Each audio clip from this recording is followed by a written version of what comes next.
Hello there. I was able to get my hands on a sample of the newest release from the house of Francis Kurkdjian. This is the men's version, obviously. It's called Pluriel Masculin. I think that's how you pronounce it. There's a picture of the bottle. They have the testers in Neiman's stores now.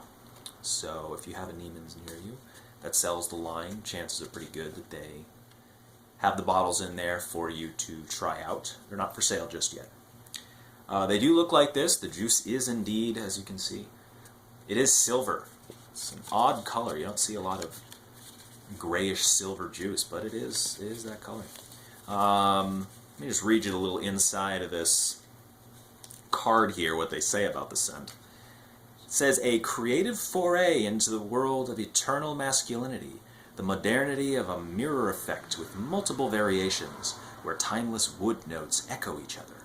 Cedar, patchouli, vetiver, soft leather, and a sublime fougere accord rest on a lavender absolute.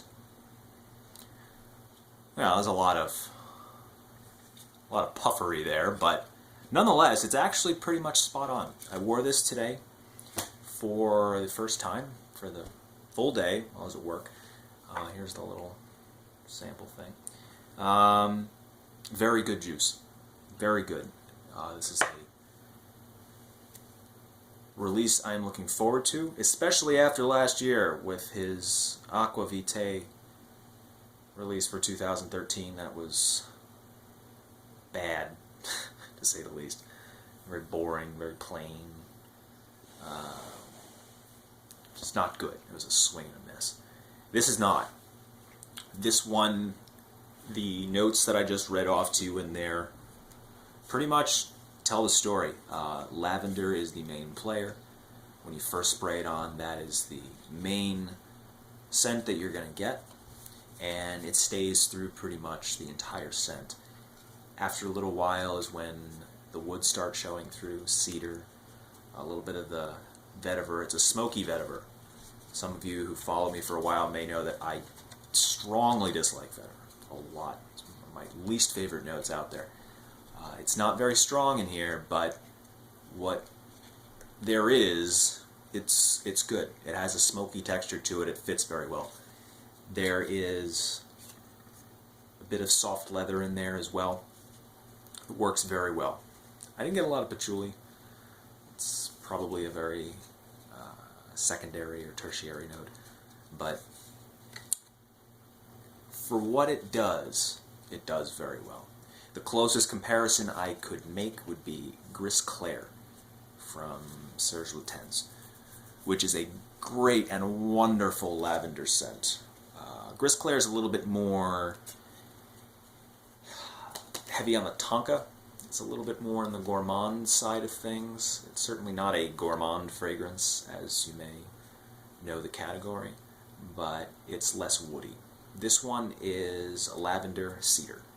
Those are the two big ones, with some undertones of the vetiver and leather.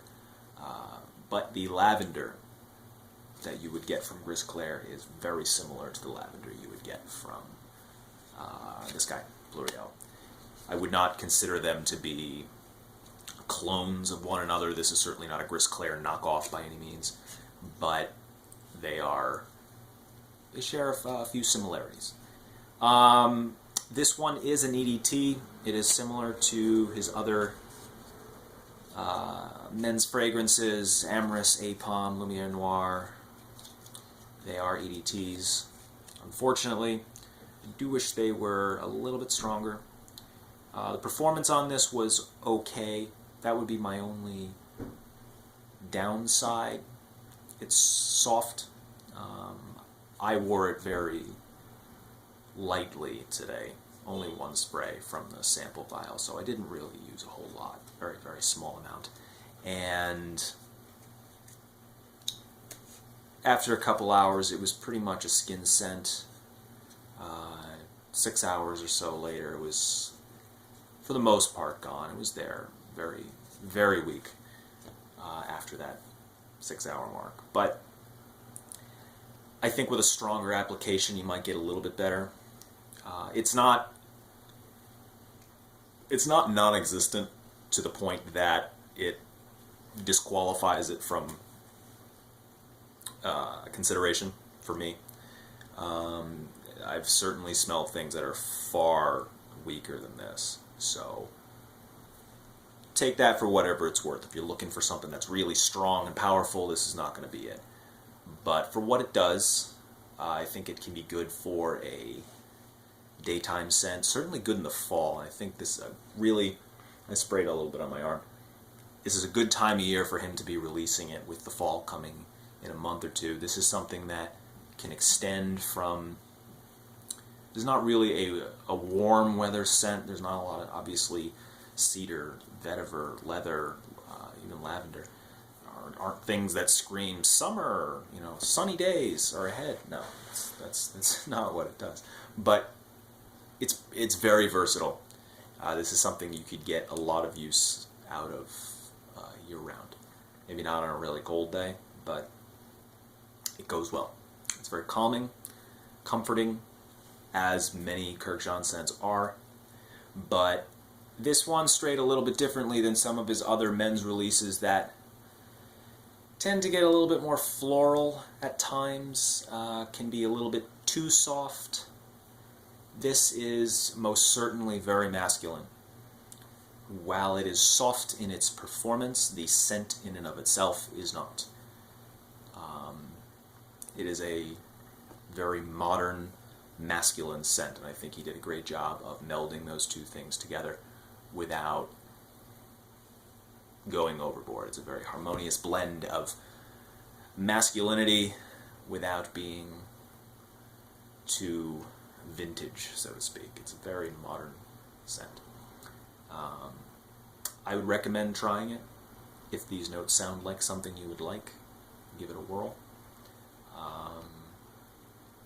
It should be available come August, or so they say. If you would be interested in getting in on a split, let me know, as I will very likely be doing so. I don't have any pricing on it. I assume it's probably in the same range as the rest of his line. The 70 ml bottles would go for $185-ish or so.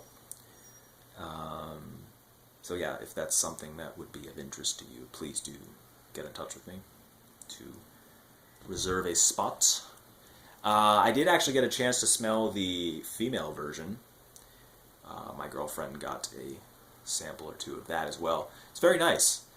Not something I would personally wear myself, but if you are a woman out there watching, or if you're a guy who has a girlfriend, check it out. It's like this, very good. They don't smell the same at all, but I liked it. It smelled good on her. So, that is that. A good release from Mr. Kurkdjian. One that he needed after a bit of a stray off the path last year. And that is that. Alright, talk to you soon.